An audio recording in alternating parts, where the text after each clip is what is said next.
로마서 1장 18절로 23절 말씀 함께 봉독하겠습니다. 하나님의 진노가 불의로 진리를 막는 사람들의 모든 경건하지 않음과 불의에 대하여 하늘로부터 나타나나니 이는 하나님을 알만한 것이 그들 속에 보임이라.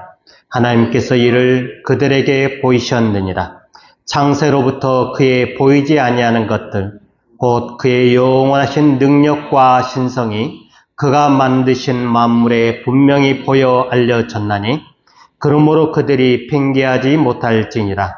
하나님을 알되 하나님을 영화롭게도 아니하며 감사하지도 아니하고 오히려 그 생각이 허망하여지며 미련한 마음이 어두워졌나니 스스로 지혜 있다 하나 어리석게 되어 썩어지지 아니하는 하나님의 영광을 썩어질 사람과 새와 짐승과 기어다니는 동물 모양의 우상으로 바꾸었느니라. 아멘. 우리 인간은 하나님의 형상으로 창조함을 받았다라고 이야기했습니다. 하나님의 형상을 받은 우리들인데 그 하나님의 형상을 우리가 어떻게 알 수 있느냐? 요한복음에 보면은 태초에 말씀이 계시고 그 말씀이 우리 가운데 임하셨다라고 이야기를 하고 있지요. 이걸 좀 깊이 생각을 해보면은 하나님이 우리 가운데 당신의 형상을 집어 넣어주셨다. 그 말은 무슨 말이냐면은 하나님 자신을 우리 속에 넣어 주셨다라고 하는 이야기죠. 하나님 자신을 우리 속에 넣어 두셨다라고 하는 그 말은 하나님께서 우리 가운데 말씀으로 임하셨다라고 하는 사실이죠. 그래서 우리가 말씀으로 창조함을 받았다라고 하는 하나님의 형상이 우리 가운데 임하였다라고 하는 것은 내가 하나님으로부터 창조함을 받았는데 하나님이 자기 자신을 우리 속에 담아 두셨다. 그 담아 두신 게 말씀으로 오셨다라고 하는 것이죠. 그래서 우리는 말씀으로 오신 그 하나님을 우리가 받았는데 하나님은 언제나 우리를 향해서 말씀을 하고 계신다라고 하는 거예요. 그 말이 무슨 말이냐 하면은 예수님이 이 땅에 오시기 전에 구약의 사람들 그리고 예수님의 복음을 듣지 못하는 저 오지에 있는 수많은 사람들, 지금도 예수의 그 이름을 듣지 못한 그 사람들, 우리의 조상들은 세종대왕이나 이순신이나 우리가 기억하는 위대한 그 사람들은 구원을 받았냐라고 하는 그러한 질문을 사람들이 많이 하는데 오늘 본문에 보면 19절에 이는 하나님을 알만한 것이 그들 속에 보임이라. 하나님께서 이를 그들에게 보이셨느니라. 그래서 그들 가운데 알만한 것을 집어넣었기 때문에 사람들은 그때 당시의 사람들은 예수 그리스도를 알지 못했어도 그들이 하나님을 알 수 있었다라고 이야기를 하는 경우가 있지요. 사람들이 나라를 위해서, 민족을 위해서 위대한 일을 했다 할지라도 인간이 선한 행위를 했다 할지라도 그 행위를 통해서 절대로 구원을 이룰 수가 없다라고 성경은 이야기를 하고 있습니다. 그런데 어떤 사람들은 세종대왕이나 이순신 그런 사람들은 이러한 알만한 것이 있었기 때문에 구원을 받았을 거라고 이야기를 하고 있는데, 우리 인간, 리비도를 가지고 있는 우리 인간은 철저하게 죄악 가운데 빠져 있기 때문에 절대로 인간의 힘으로, 인간의 능력으로 자기의 모든 생각을 동원해서 하나님을 찾으려고 해도 절대로 찾을 수 없고, 오히려 죄의 길로 더 빠져 들어가는 죄인이다라고 하는 결론에 도달하게 됩니다. 결국은 자기의 힘으로는 도저히 하나님 앞에 나아갈 수 없다. 그들이 구원을 받았는지 안 받았는지는 오직 하나님만이 아시는 건데, 그걸 가지고 억지로 해석을 해버리면 될 수도 없다라고 하는 것이죠. 근데 하나님이 우리 속에 말씀을 불어넣어 주셨고 하나님 자신을 우리 속에 담아 두셨는데, 그 하나님이 우리를 향해서 계속적으로 말씀을 하고 계신다라고 하는 사실이에요. 말씀을 하고 계신다. 우리를 부르고 계신다. 구약의 시대나 지금 신약의 시대나 여전히 하나님은 우리를 향해서 부르고 계신다. 그런데 그 하나님의 부름에 응답을 하는 사람들, 하나님의 그 말씀에 순종을 하는 사람들은 고백을 하게 되는 거죠. 그 고백을 가르쳐서 신앙이라고 이야기를 하고 믿음이라고 이야기를 합니다. 그런데 그 하나님의 부름에 반응하지 아니하고 자기의 생각과 자기의 뜻과 자기의 계획에 따라서 그 하나님의 말씀을 무시한 사람들, 그들이 행하는 그 모든 것들이 하나님의 말씀에 거역을 하는, 결국은 그 하나님의 부름에 응답하지 아니함으로 말미암아 하나님의 심판이, 하나님의 진노가 임한다라고 하는 사실입니다. 그래서 오늘 본문에 18절에 하나님의 진노가 불의로 진리를 막는 사람들의 모든 경건하지 않음과 불의에 대하여 하늘로부터 나타난다. 하나님의 진노가 그냥 임하는 게 아니고 그들이 하나님의 부르심에 응답하는 게 아니고 그 부르심을 무시하기 때문에 거기에 대한 하나님의 진노가, 이들이 하나님을, 의로우신 하나님을 믿지 아니하므로 그들에게 있어서는 그들의 그 자체 행위가 불의로 나타나게 되는 것이죠. 그래서 하나님의 말씀을 응답하지 아니하는 사람들은 그들의 그 행위 자체가 진리를 막는, 그러므로 말미암아 그들의 모든 행위가 경건하지 않다라고 하는 거예요. 불의라고 하는 겁니다.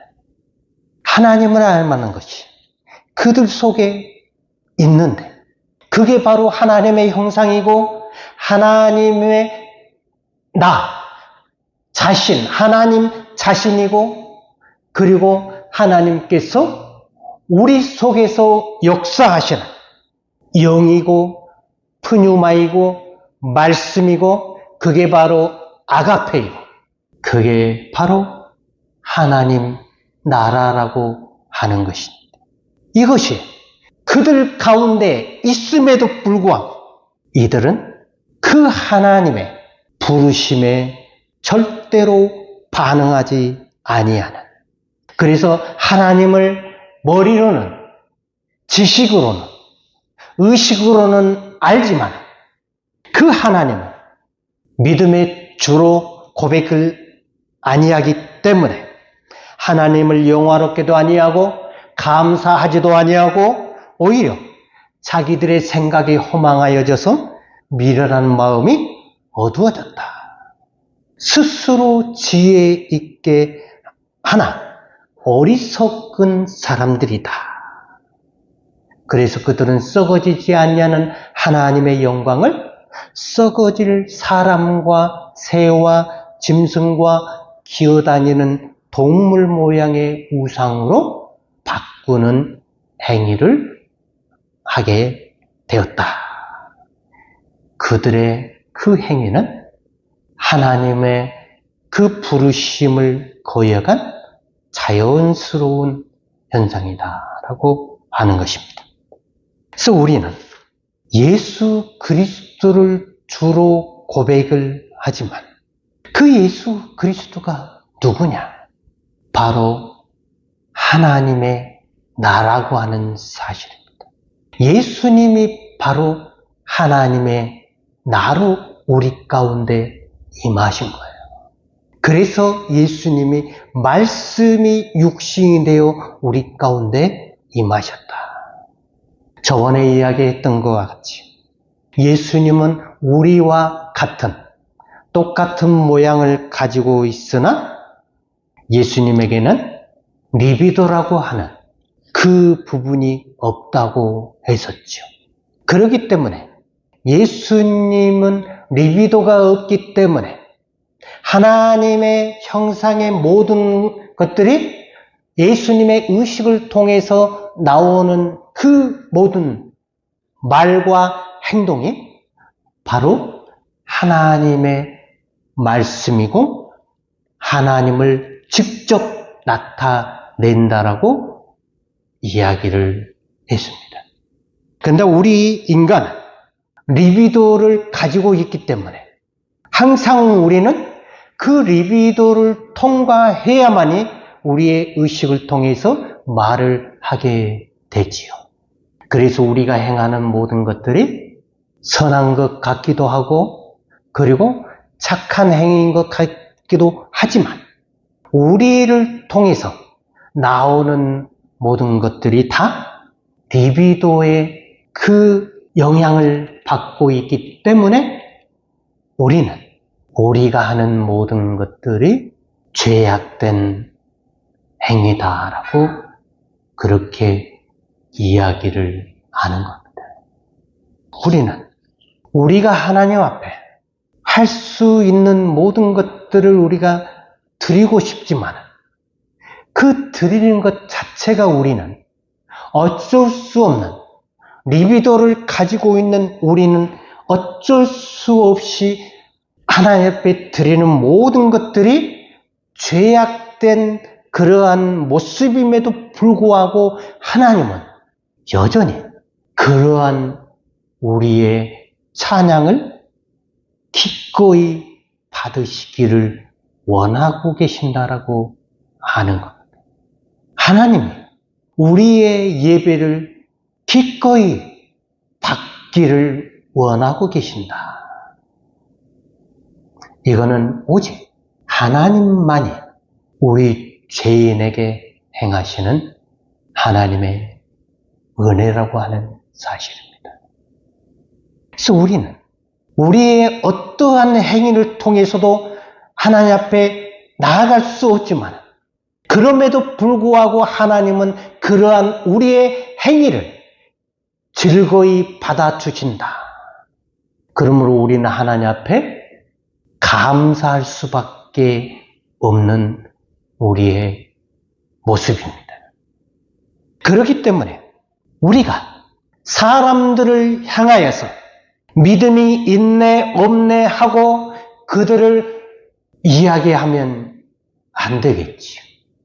저 사람이 믿음의 행위를 하네 안 하네 그 이야기 자체가 우리에게는 할 수 없는 그러한 존재임에도 불구하고 우리는 마치 우리가 의인인 양 사람들 앞에서 신앙 행위를 제대로 하지 않으면은 우리는 사람들을 단정을 하게 되는 죄를 범하게 되는 겁니다. 그게 아무리 그 사람을 위해서 하는 행위라 할지라도 결국은 우리 스스로가 하나님이 되어서 사람을 정죄하는 자리에 서게 된다라고 하는 사실을 우리는 잊어버리면 안 됩니다. 너무나 많은 사람들이 하나님께서 순간순간 부르고 계신다라고 하는 그 사실을 잊어버리기 때문에 항상 우리는 지나간 과거에 그 받았던 은혜를 가지고 늘 이야기를 하는 하나님은 우리에게 살아계신 하나님으로 순간순간 다가와서 우리와 교제하기를 원하고 계시고 인격적인 관계를 맺기를 원하고 계신다라고 하는 겁니다. 그 만남은 말로 할 수 없는 비밀이라고 말씀을 드렸죠. 그걸 우리 입으로 내뱉는 순간 살아있는 하나님의 그 은혜가 우리에게서는 사라져 버리고 그게 바로 과거가 되어버리기 때문에 거기에는 생명이 존재하지 않는다라고 이야기합니다.